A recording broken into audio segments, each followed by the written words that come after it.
विमा मंजुरी वेळेत तरीही 7 महिन्यांपासून गाडी शोरूममध्ये स्टर्लिंग मोटर्सच्या विलंबावर ग्राहकांचा संताप। अधिकृत शोरूममध्ये विमा दाव्यांतर्गत दुरुस्तीसाठी दिलेली टाटा टियागो ईव्ही कार तब्बल 7 महिने उलटूनही ग्राहकाच्या ताब्यात न आल्याने स्टर्लिंग मोटर्सच्या सेवा व्यवस्थेवर प्रश्नचिन्ह उपस्थित झाले आहे। वाहन मालक आयुष्यमती चव्हाण यांनी वारंवार पाठपुरावा करूनही केवळ आश्वासने मिळत असल्याचा आरोप करत तीव्र नाराजी व्यक्त केली आहे। चव्हाण यांच्या माहितीनुसार 24 डिसेंबर 2025 रोजी त्यांच्या टाटा टियागो ईव्हीचा अपघात झाला। त्यानंतर 25 डिसेंबर 2025 रोजी विमा दाव्यांतर्गत दुरुस्तीसाठी वाहन स्टर्लिंग मोटर्स येथे जमा करण्यात आले। मात्र 7 महिने उलटूनही दुरुस्ती पूर्ण न झाल्याने त्यांना मोठा आर्थिक आणि मानसिक फटका बसत असल्याचे त्यांनी सांगितले।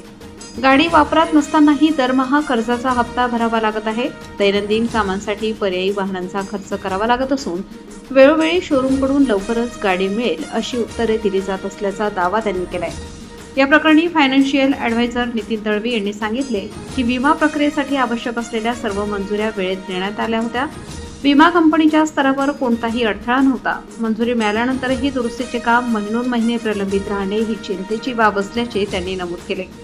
दरम्यान ग्राहकांना वेळेत सेवा मिळत नसल्यामुळे अधिकृत सेवा केंद्रांच्या कार्यक्षमतेवर प्रश्न उपस्थित होत असून या प्रकरणात संबंधित शोरूमकडून स्पष्टीकरण देण्याची मागणी होत आहे। गाडीचा माझा ऍक्सिडेंट 24 डिसेंबर 2025 ला झाला। 25 डिसेंबर 2025 ला गाडी मी इथे लावली कामाला। गेल्या 7 महिन्यापासून मला फक्त टाइमलाईन देत आहे की गाडी आज होऊन जाईल, उद्या होऊन जाईल, हे बाकी आहे ते बाकी आहे, आणि मी 7 महिन्यापासून फॉलो कंटिन्यू करतो। फक्त डेटवर डेट देत आहे मला ते, पण गाडी अजून पण माझी कंप्लेंट आहे आजच्या तारीखपर्यंत पण अजून पण ते डेटवर डेटच चालू आहे कंटिन्यू। त्या कारणामुळे खूप थकलोय, पेशन्स नाही यावर राहिलेलं आहे। गाडीचं माझं नुकसान पण माझं खूप झालेलं आहे, प्रवास करण्यासाठी ट्रान्सपोर्ट खर्च, आणि मी गाडीचा हप्ता पण फ्री भरतोय गेल्या 7 महिन्यापासून। गाडी यांच्या शोरूमला आहे माझी। या विलंबामुळे तुमचे आर्थिक किंवा मानसिक नुकसान किती झालंय काय सांगा? आर्थिक नुकसान तर खूप झालंय माझं या विलंबामुळे, आणि मानसिक नुकसान पण खूप झालं, कारण दरवेळेस धावून रिक्षा किंवा प्रायव्हेट गाडी ही अशी गोष्टी टाइमावर मला कुठेच पोहोचता येत नाहीये। खर्च झालेले ते एक्सपेन्सिव्ह देणार, माझं गाडी मला रिपेअर करून माझ्या टाइमावर देणं। अशा परिस्थितीत इतर ग्राहकांना आपण काय संदेश द्याल?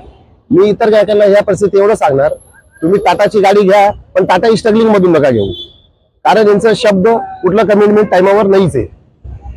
सांगायचं काही अजून, करणं काही अजून। संबंधित गाडीचा क्लेम आज कधी मंजूर करण्यात आला होता काय सांगा? संबंधित गाडी ही टाटा स्टर्लिंग मोटर्सला डिसेंबर 2025 मध्ये पार्क केली होती। त्यानंतर सर्व्हेने गाडी चेक केली आणि जे काही प्रायर अप्रूव्हल होते ते वेळोवेळी शोरूमला प्रोव्हाइड करण्यात आले होते। आता शेवटचं अप्रूव्हल जे होतं, जिथे बॉडी शेलचं मेजर काम करणं गरजेचं होतं, ते अप्रूव्हल कंपनीकडनं सर्व्हेअर रवी पोतले थ्रू मार्च 2026 ला देण्यात आलं होतं। त्या पिरियडला आता मोजून 4 ते 5 महिने होऊन गेले तरी अजून गाडीचं काम पूर्ण झालेलं नाहीये, आणि दरवेळेला शोरूमचे मॅनेजर असो, सर्व्हिस इंजिनियर असो, प्रत्येकाला आम्ही रिक्वेस्ट केली की गाडी आम्हाला वेळेवरती भेटली पाहिजे, पण त्यांच्याकडनं चुकीचे कमिटमेंट देण्यात आले प्रत्येक वेळेला। आणि आता सुद्धा आपण गाडीची पोझिशन जर बघितली तर काम पूर्ण झालेलं नाहीये। या मोमेंटला सुद्धा लास्ट वीक म्हणजे 17 तारखेचं त्यांनी कमिटमेंट दिलं होतं की 17 तारखेला तुम्हाला गाडी पूर्ण रेडी मिळेल, पण अजून सुद्धा गाडीचं काम पूर्ण झालेलं नाहीये। आमची अपेक्षा एवढीच आहे की जे काही आम्ही अप्रूव्हल दिलेलं आहे त्या अप्रूव्हल प्रमाणे वेळेत काम व्हायला पाहिजे होतं। ग्राहकाला जो मनस्ताप झालेला आहे त्याचं त्यांनी रिम्बर्समेंट करून द्यावा।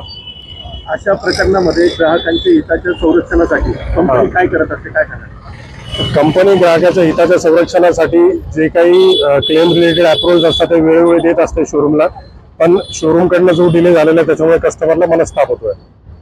6 महिने होऊन गेले ग्राहकाला गाडी मिळाली नाही, योग्य आहे काय सांगा? हे चुकीचं आहे। गाडीचे डॅमेजेस जर तुम्ही बघाल तर 20-25% जास्त डॅमेजेस नाहीये। ह्या डॅमेजेसला रिपेअर होऊन कस्टमरच्या ताब्यात गाडीला द्यायला जास्तीत जास्त 1 ते 1.5 महिना लागला पाहिजे, पण त्या प्रोसेससाठी जवळपास 7 महिने वाया गेले। कस्टमरचा वेळ जातो, पैसा खर्च होतोय, मानसिक त्रास होतोय, सगळ्याच गोष्टी आल्या याच्यात। इन्शुरन्स कंपनीकडून मंजुरी आणि पेमेंट वेळेत करण्यात आले होते का? पेमेंट अजून झालेले नाही, कारण की शोरूमकडनं काम पूर्ण झालेले नाहीये। ज्या काही बेसिक अप्रूव्हलच्या गरजा होत्या त्या इन्शुरन्स कंपनीकडनं मार्च 2026 ला पूर्ण करण्यात आल्या होत्या। म्हणजे बॉडी शेलचं काम जर शोरूमने त्या वेळेत जर पूर्ण केलं असतं तर एप्रिल महिन्यामध्ये गाडी भेटली असती कस्टमरला, पण ते तसं झालेलं नाहीये।